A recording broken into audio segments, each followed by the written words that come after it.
how it was.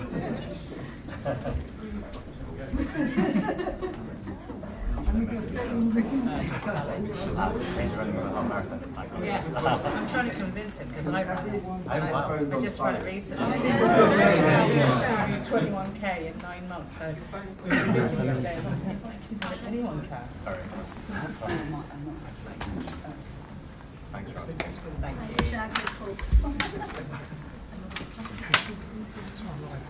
Okay, thank you all for coming. This is a really significant day for the Green Party, certainly in Swindon, and I think nationally. But I'll let these guys say more about it. Housekeeping, fire escapes, Laura? No fire alarms. No fire alarms. No fire alarms. Just straight downstairs, out the doors that you came into, if there is a fire alarm. Great, thank you. So you've got the schedules. We've got time for a few words from Zack, and then you've got time to do Q&As with the panel of 3. We've allowed up until 10:30, there should be plenty of time. At 10:30 in the new schedules you'll see there are a couple of pre-booked filmings or interviews that are happening after that, and Zack needs to be away at 11 sharp, so we'll get proper assertive if you try and hold them any later. So try and get any other interviews in before that 10:30, because it'll be back to back from then on. That's all I'm going to say. Over to Zack, and thank you. Thank you very much. Thank you. Thanks for being here this morning. Incredibly excited. It's always one of my favourite things to do, is to welcome people to the party, particularly councillors. I'm going to talk in a moment about why this is important for Swindon, and actually I think that's the most important thing about this conversation. If you'll bear with me a few moments, I'll talk about why this is important for the Green Party and for British politics. But I think it's always important in these conversations that actually these guys are there to serve their constituents, and this is really ultimately about what is the best thing for the people that they serve. The Green Party is having a moment though. Since I was elected a month ago, our membership has increased now by 85 to 90%. It's going up a few thousand every single day. We've just hit 130,000 members. Yes, very much. That's quite right. And we're hoping that any day soon now we will have doubled our membership in just under 2 months, which is pretty phenomenal. And I think the reasons for this are pretty obvious, but I'm going to spell some of them out. Very often it doesn't feel like anybody is leaving the Labour Party. The Labour Party has left them.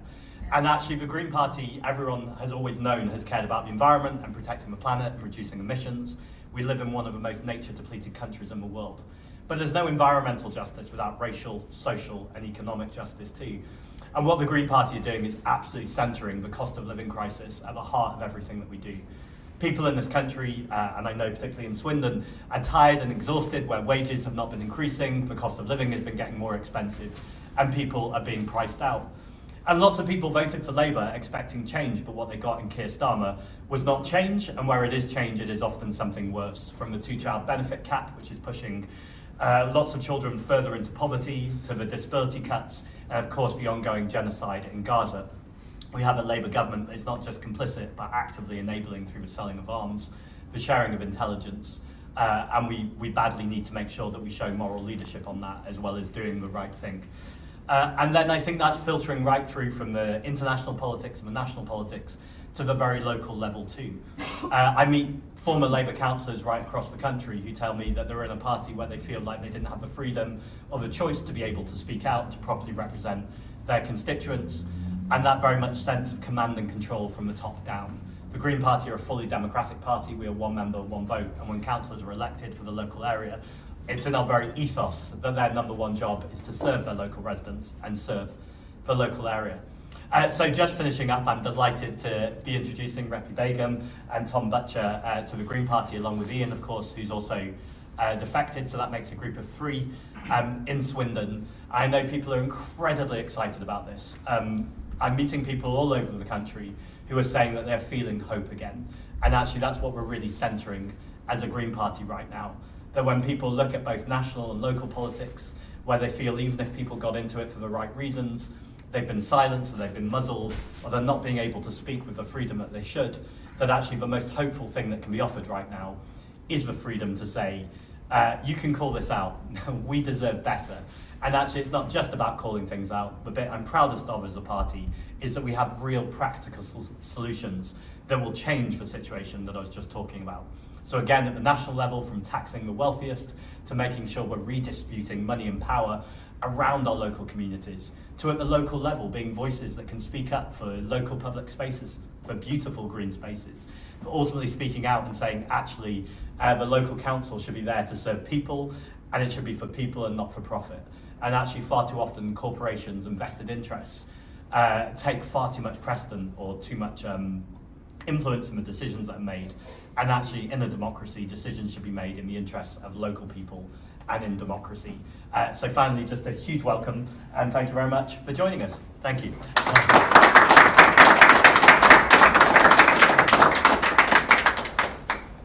I don't know if you guys want to say a few words, and then I think we're going to take questions. Yeah.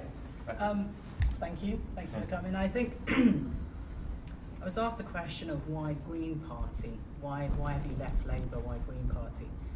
I joined Labour not as a politician, but somebody wanting to make a difference to the communities around me. I wanted to make sure my kids get a fair shout. I wanted to, bit of an idealistic, wanted to get rid of microaggressions. I wanted to get rid of all kinds of unfairness and injustices, if you like.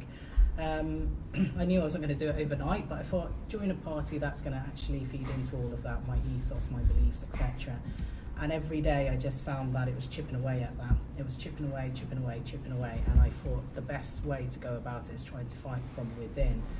And locally there are some great guys, I'm not going to say otherwise, there are some really great guys out there also trying to do the same thing, but I think nationally I found myself saying, I'm challenging the opposition on matters such as asylum, refugees, hotels, Palestine, etc.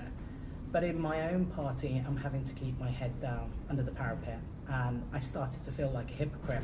There's a young man here who said to me, you need to come across the Green Party, and I said, I can't, I've got to try and change it. It was only a couple of weeks ago. And I kept on saying that, but we were both at a protest, and I felt so much anger that there's so much injustice around. And the more I looked at the Green Party, it was the let's make hope normal again.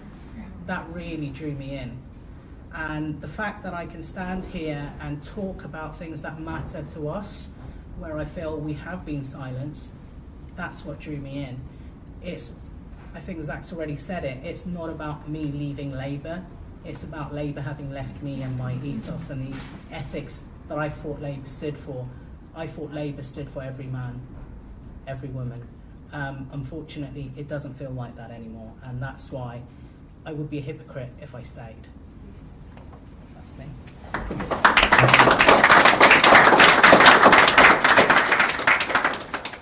Yeah, I mean, I think for myself quite similarly, and really want to echo the words of what both Zack and Refi have said. They're really powerful, powerful words there.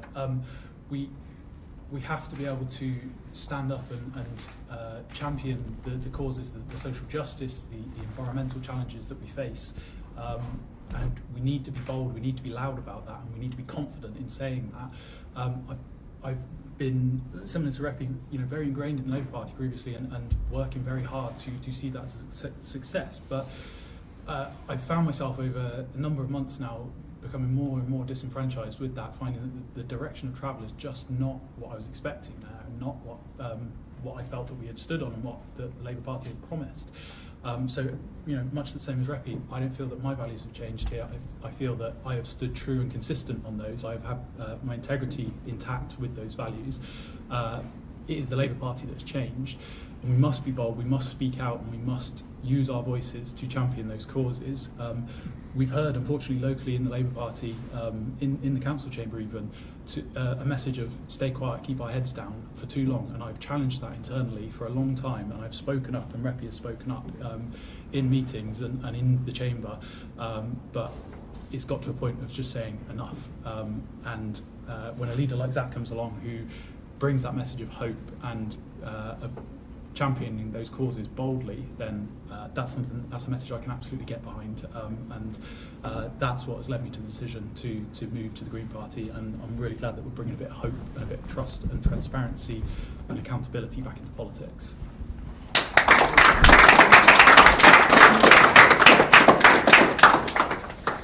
Questions? Thank you. Alan Thomas, I'm the Local Democracy for the councillors, for Councillor Begum and Butcher. Jim Robbins, the leader of the council, your former PART group leader, has said you should stand down and trigger by-elections. What would you say to that? I made a public statement, you probably read it on my Facebook, and I said, I don't want to put the taxpayer under that.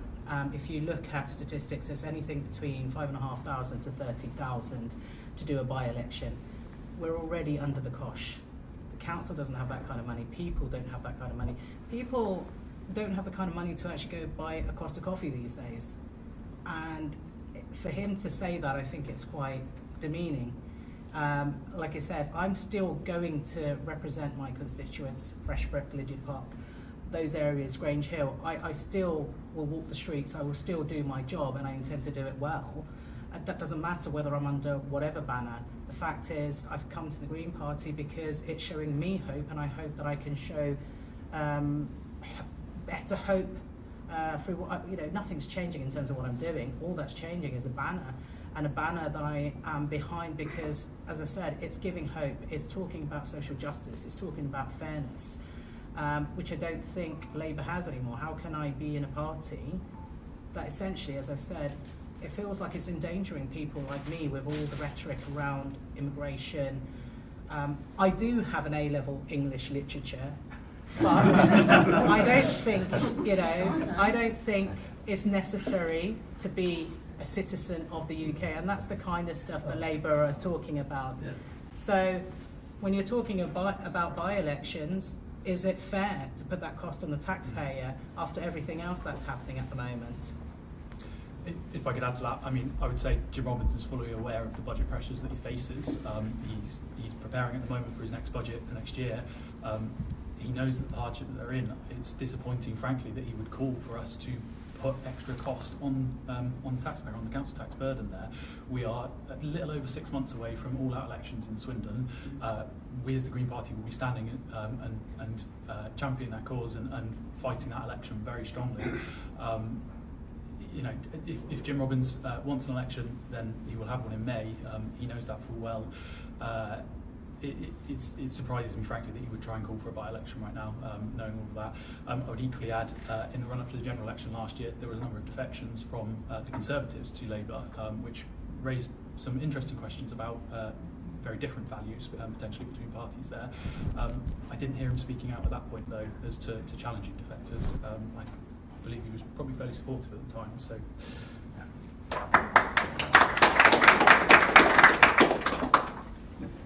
Hello, Barry Hudson, Swindon. Question again for both of the councillors. On a purely local level, you are after all local councillors. Yeah. What do you say that you can do for the people you represent as Green members, which is better and more progressive than what you were able to do as Labour members? So I would say fighting for social justice and fighting for the environment, I feel that locally Labour isn't going far enough on those things. There is much more we can do to champion that. I've always, from when I first stood in politics, I first joined as a parish councillor in 2019, actually as an independent at the time, and I have always championed causes of environment there. I feel like I've moved the needle in terms of things around renewables, electric vehicle fleets, that kind of thing, and I don't feel that the Labour administration is going quite far enough. So we had, for example, building a Greener Swindon committee a few weeks ago, and it came to light there that unfortunately the administration has very quietly changed their net zero target from 2030 to 2050.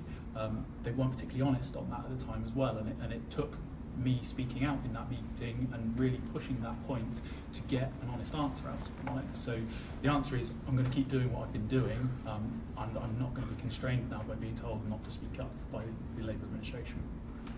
And I echo much the same. I think social justice for me is key, it's paramount, and anyone that knows me will know that I'm all about speaking up for all rights and giving the voice to the voiceless, and that's pretty much why I joined, so I intend to do that. So it's been disappointing for me, just like Thomas said. We've had to kind of talk from the back benches, constantly reminding what the party's about. You may have seen some newspaper articles recently in relation to the Tory motion around asylum seekers and use of hotels, etc. I was very vocal on that motion, and I intend to be vocal on those matters as well. I pushed through a motion last summer in relation to race and equality, which included Swindon becoming a city of sanctuary, and I was very disappointed at the time that it was on our pad, or the Labour pad, and we were told that actually we're not going to shout and sing about it because there may be some people that don't agree with that. Now, in my head and in my world, I don't know about you guys, why would you not agree about peace and harmony and equality? And that's where probably it started to go very downhill for me. So that's the kind of thing that I will be pushing for.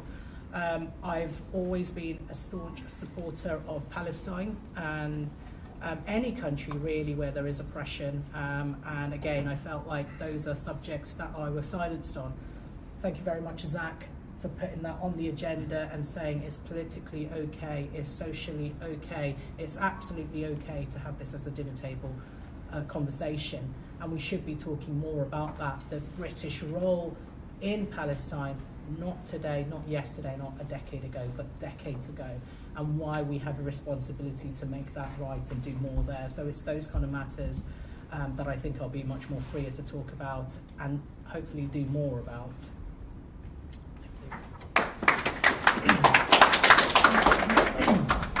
Rob Capital from Sky News. It's a question for you, Zack.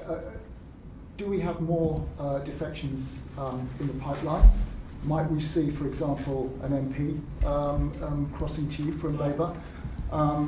Secondly, with your party and Labour at 15% each in some polls, neck and neck, do you think Keir Starmer has been guilty of overestimating the threat from reform and underestimating the threat from yourselves? Thank you. When I was elected leader, I said my number one mission is to make this Labour government more scared of losing votes and seats to the Green Party than they are to reform, because we see the constant appeasement of the right wing, from their rhetoric on immigration to the fact that they won't challenge the power and wealth of the super rich. And so what I think we're already seeing is some moves from this Labour government in a better direction. Now, I'm not holding my breath. I don't think those moves are nearly far enough, and we've got much further to push them on. But I think even in recent days, some of the rhetoric we're hearing seems to have softened a little bit. Just yesterday, Keir Starmer put out a tweet that sounded like he was very much referencing my calls and many other people's calls for a wealth tax. In terms of defections, I'm always speaking to Labour MPs. I'm saying the same thing publicly and privately, which is convenient, which is if you share the values of environmental, social, racial and economic justice, then it makes no sense anymore to be in the Labour Party. I think far too often Keir Starmer and the Labour government use left-wing MPs like Nadia Whittome, Clive Lewis, many others, like a shield, as if to say, look, we're not that bad, we've got this handful group of people who are socialists, who are on the left, who are pushing on the right agenda. And I think it's not up to me to tell any MP what to do. They're ultimately there to serve their constituents. But I think both publicly and privately, they're saying they're unhappy. And I think at what point, where is your red line? And I'd say if genocide is not your red line, if the cutting of benefits for some of the poorest people in this country isn't your red line, if the absolute protection of the super rich is not your red line, at what point are you going to leave? And I think what Repi and Tom are demonstrating along with Ian here is the leadership actually at the local level to say just because it's been one way doesn't mean it has to always be that way. And I think what we'll see more and more at the local level, and indeed I expect at the national level at some point, is people saying my home and my values are much more welcome in the Green Party. You mentioned Clive Lewis and Nadia Whittome. It almost sounds like a come to us, please. Well, there's quite others. Richard Bergen as well. There's quite a few people I could list who I would say would be very welcome in the Labour Party. What I also want to be clear, though, is as much as I respect everyone I've just named, this isn't a begging bowl. I think the Green Party are doing really well as we are, and I'm always very, very happy to have councillors. But in next May, we're going to be fighting these seats hard in Swindon to make sure that we win them under the Green banner, and indeed at national elections, I'd say even where people don't come and join us, we'll be making sure that we have Green MPs in those areas too. So it's neither a beg nor is it a threat. It's just a very confident mission in terms of what the Green Party stands for, how popular that is with the public right now. And I think we just reached our highest poll rating yesterday. That's just in a month of bold leadership. And I think really we're going to see ourselves rising and rising in the coming months. Chris first. Chris Salkowski, Swindon 24. With the rise of Trump-style populism and politics in this country, the rise of reform in this country, you call yourself an eco-populist. How do you see yourself winning votes in Swindon against people that might be attracted to Trump-style politics? So the first thing is, I think we've got to define the word populist, and to do that, I just want to speak briefly about the word patriot. So Nigel Farage claims to be a patriot, but I don't think there's anything patriotic about reform. A patriot loves their country, a patriot loves their neighbours, no matter the colour of their skin or what country they might have come from, before they chose to call Britain or indeed Swindon home. So I think it's important for all of us who are patriotic to say, actually, the most patriotic thing you can do is put your name on a ballot paper and say, actually, the things that I'm standing here are for the local residents, for the people of this country, for our local services. And I don't want to see our water companies, for instance, sold off to foreign investors. You know, our assets should be in public ownership, which is why I'm proud the Green Party support the nationalisation of the water companies, for instance. So that's patriotism. And the reason why I say that is because we also hear Nigel Farage calls himself a populist. But actually, populism is about the 99% versus the 1%. Nigel Farage claims to be a man of the people, but he's a man of the wealthy people. He's literally there to defend the 1%. So when I talk about eco-populism, what I'm really talking about is working class communities alongside small business owners, alongside people who aren't working, disabled people, migrants, trans people, lots of different minority groups, and to say we have so much more in common when we collectively work together, to say actually our country deserves better, we can make hope normal again. And actually, this isn't about hating the 1%. In fact, some of the 1%, I think about the patriotic millionaires. This is a group of millionaires who are actually saying taxes more. This would be better to tackle inequality. It would result in a better society. And so I think ultimately what I'm saying to the people of Swindon, and these guys will be saying that as councillors are continuing to say, is that we have more in common. And that actually the very best of being British and the very best of being in Swindon, I've just got off the train in Swindon, so I don't aim to talk for Swindon, I'll let these guys do it. But any community is actually saying when we gather together in our communities, and even where we disagree on things, we don't have to agree on everything. One of my favourite phrases is if we agree on 9 out of 12 things, great, let's keep working together. If we agree on 12 out of 12 things, go see a psychiatrist, because that's not normal. And I think we could do more of that in politics, actually, less of a divisive, hateful rhetoric that is often ploughed by the right, and actually a lot more of hope and solidarity in bringing communities together. Disagreeing on important things, it's not about saying there shouldn't be any disagreement, but having that respectful disagreement about the things that matter and ultimately pushing with authenticity and truth. And I think that's the most hopeful thing you can bring to the table. Tina Rickard, LBC. Thank you. You mentioned that you've been sharing the values of the Green Party with Labour MPs, but I wonder if you can be more specific about, I'm not asking you to name names, but how many Labour MPs you might consider would defect to the Green Party? I'm not going to be specific, and it's not because I'm evading the question, but it's because if you play a game of chess, I can see what happens. You say this amount of people, and then the question becomes more intense about who are those people. And I think one of the principal things I have to do as a politician is to maintain the discretion of the conversations that I have with people. What I would say is there are MPs, let me take Clive for instance, because he's been public about this, so I'm not being indiscreet. He's someone who's clearly very unhappy with the Labour government. He has not been cautious about that.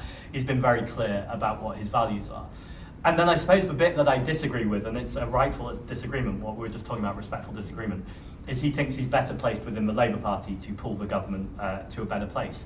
And he quotes, for instance, for disability cuts, that there was a rebellion within the Labour Party, which there indeed was, along with the independent MPs and the Green MPs, to get Labour into a better place. But there's two things I'd say for that. One, yes, there was an improvement, but it's still nowhere near where it needs to be. So I don't think we should maintain managed decline or just have managed decline a little bit more slowly. I think this has to be about raising the level of ambitions and going, actually, what do we need to do to transform this government? And if we can't transform them, then it's time to replace them. And that's why I talk about replacing the Labour government. And second, I think more widely than that, the Green MPs were hugely pivotal in that too. And I'm not erasing anyone else's contribution, but you can absolutely, within the Green Party, still influence the Labour government. In fact, I would say you're in a stronger place because you're not having to worry about the whip or being suspended. So more widely, to kind of finish this answer, I'd say to all of those Labour MPs, I need to put the caveat that it's not my decision, so it's a local party decision along with an elected group of people within the party because we're a very democratic party, and I stand by that. So it's not for the leader to go, I'll have you or I won't have you, and that's not a party I'd want to lead. But it is my job to talk about our values. And when I see people who are representing those values but from within the Labour Party, I think what they're doing is they're limiting their ability to affect change. That's ultimately got to be a decision for them and not for me, but I'm certainly allowed to have an opinion, and I think they'd be so much more effective at creating change by doing what Reppy and Tom have done today, which is actually saying, the line has been crossed, we've got to draw a line somewhere, and actually I'm more able to achieve what I want to achieve, whether it's at the local level or the national level, by being in a party that is bold, that is authentic about what we stand for and what we stand against. And I'm really hoping some of those Labour MPs, multiple, will move in the right direction. I think next May elections as well, where I don't think it's any secret that I'm expecting the Labour Party to do particularly badly, and the Green Party in cities and places right across England and Wales, including the Senate election, where I'm hoping to see Green representation, or we will see Green representation for the very first time. I think that's really going to shift the dial on the precariousness of Keir Starmer's position and indeed this Labour government.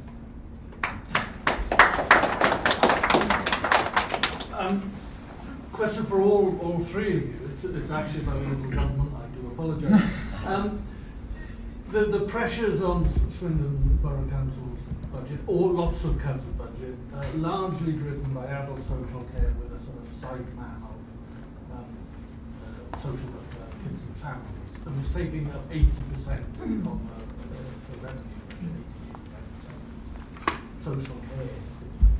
If you have Green councils post May, or indeed if you have influence in government, in the next few years, do you have a plan to fix this? Because this seems to be the third rail, and it's coming down the tracks like a train.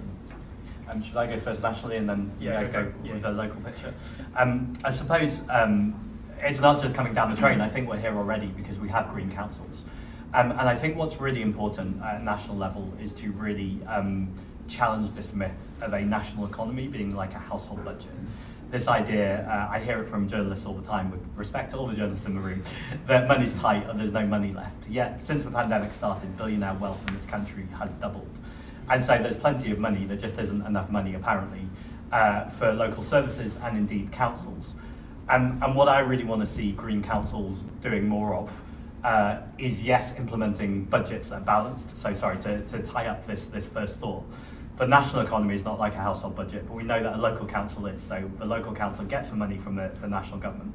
And so then it's totally understandable that you have to work within your means at the local level, whereas at the national level, there's lots of mechanisms to make sure that there's money for the local level. At the local level, I really want to make sure that green councillors are doing two things when they're in administration. One is doing absolutely everything for their local residents and doing the local politics bit, and I think that's where local green councillors have been doing an excellent job.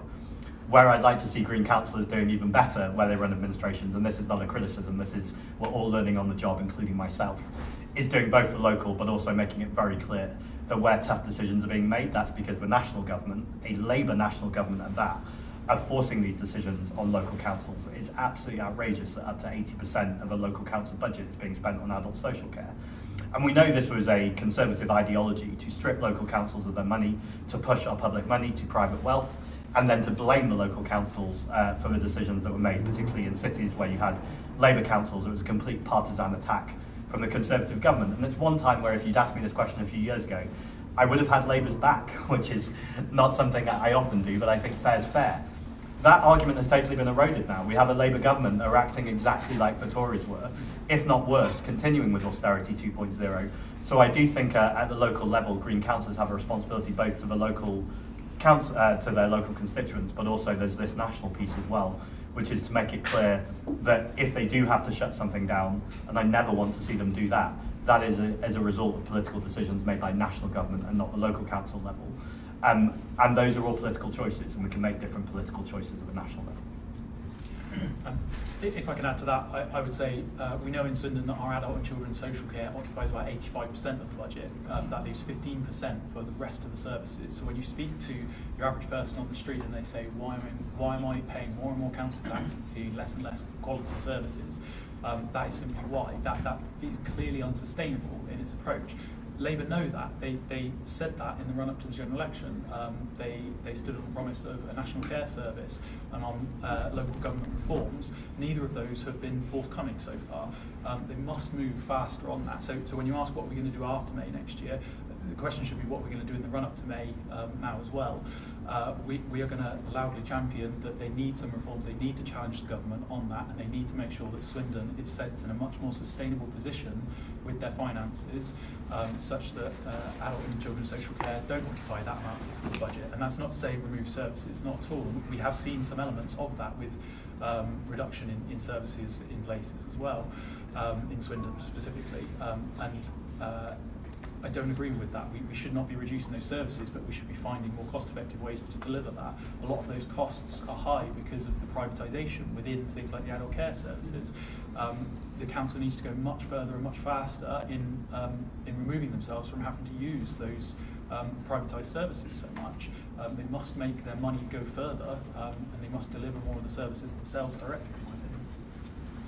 I agree, absolutely. I mean, I've been working with Swindon Send families in terms of things like the cut to the transport, etc., and looking at some of their figures that they presented, it's quite telling. You think, you know, how can we maintain such kind of spending and then at the same time take away from the most vulnerable in society?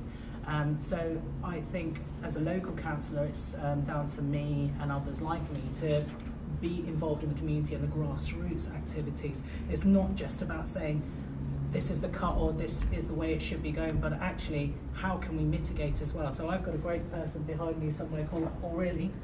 We're working together already in terms of mitigants, in terms of access to health, removing barriers to fitness, etc. We're looking at how do we get more women involved in exercise, fitness, etc. I've set up a running club. We've got 19 members and it's growing. Phones constantly going off. We're setting up Facebook groups. Aurelie and I are talking about longevity games. How do we do a women's only event? How do we get mothers involved, etc. And those kind of grassroots projects will help towards fitness, agility, etc. That actually means that people are more independent and less dependent on certain care. So it's those kind of things that we need to do and look at, as well as the budget, the pot, how that's being used and where it's being used, and is it really appropriate? Have we made the right choices, such as removing travel for children with special needs? We need to be asking those difficult questions and making sure we're not doing the popular thing to be the populace, but we're doing the right thing for our community and our future. Chris? Yeah, one more. The Reform Party have grown in popularity primarily based on their single issue of migration and illegal immigration. Could you clarify your position to the people of Swindon on migration and illegal immigration? Yeah, the first thing I would say is that people often say immigration is the issue that the public care about the most. And I don't think it's a huge surprise when we have media channels 24/7 blasting out stories about migration, particularly around small boats. It's important to say that small boats are 5% of migration, yet take up 95% of the coverage. It's also important to say, though, if we are going to talk about small boats, that if people are fleeing war and persecution, I think it's very human and very British values to show human dignity to people who are fleeing their lives. I'm a Jew. I'm the child and grandchildren of refugees. I think the stories of refugees run throughout our history, both as a beautiful story of kindness and also some of the darker stories around empire and colonialism. I think when it comes to migration specifically for Swindon, it's also important to point out that there are job vacancies right across our country, particularly in the health sector, but also in the hospitality sector. Now, of course, we should be training British workers as well, so people who were born here, to make sure that we're upskilling. There's far too much wasted kind of, we've seen that tuition fees, for instance, for universities have just gone up in the last couple of days. That's also a result of political choices we don't need. We also should be investing in apprenticeships. But as well as British workers, it's really important that we also recognise we have an ageing population. And so I would make the moral and ethical arguments for migration, but there's also the economic arguments for migration, that actually in order to pay people's pensions for people who've worked all their life, we need to make sure that we've got working age people who are putting into our tax system. So to finish the answer, what would I say to people in terms of my position on migration? It's slightly agnostic. It's not that, you know, I'm shouting that we absolutely need migration per se. What I am saying is there are skills gaps right now, and migrants will fill those. I'm also saying that if people are wanting to come here for a better life, migration is circular, and we've seen that through decades, that actually people come and people go. During the kind of heady days of the EU, there was often scare stories about how many people were coming over to this country, and they always turned out to be exactly that, scare stories, in terms of lots of people did come, but lots of people also left. And so the kind of net difference wasn't huge. And so I think it's about having an honest conversation with people that is based in actual facts and information, as opposed to the scare stories that we often experience. And then the final thing I'd say is never to dismiss people's fears if their fears are based around needing a council home, needing an NHS appointment, feeling like life's a little bit hectic or chaotic. Those things are all absolutely true. But those aren't the problems of migrants. Those are the problems of multimillionaires and billionaires who haven't been taxed properly, and more so the politicians who have run governments who have made those decisions not to tax the wealthy properly, and actually to put the political pressure on communities by building luxury, unaffordable homes, or not homes, in fact, houses. They're buildings that people don't live in, as opposed to actually building the homes of the future for people and not for profit. Thank you. Any other questions now? We'll have some time for interviews from some of the media outlets. Okay. Thank you for our panel. Thank you very much.